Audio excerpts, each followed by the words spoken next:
Another thing that was mentioned from the video is the starch granule. In the storage areas of plants, the seeds and the roots, molecules of starch are deposited in tiny organized units called granules. Amylose and amylopectin molecules are placed together in tiny packed stratified layers formed around a central spot in the granule called granule. The starch molecules are systematically structured in the granule to form crystalline-like patterns.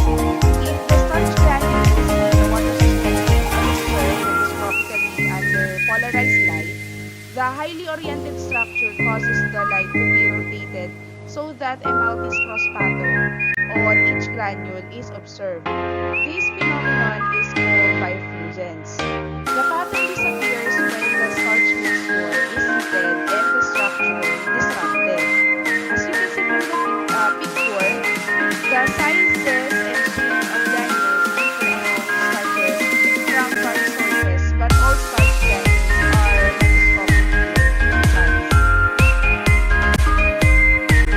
There are different classifications of starch that are being used in different food processing or in making different types of dishes.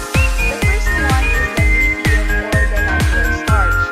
The native or the natural starch are originally derived from its plant source. The next one is the modified starch. Modified starch is being used in different dishes or different food products such as instant noodles. If you're going to check the packaging or the back part of the packaging of instant noodles, you can see there different ingredients that is obtained with modified starches.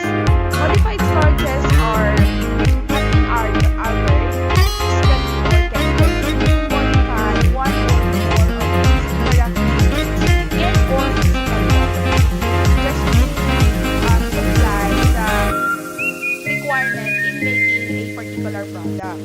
The next one is the purified starch, which may be separated from grains and sugars by a processing called wet milling.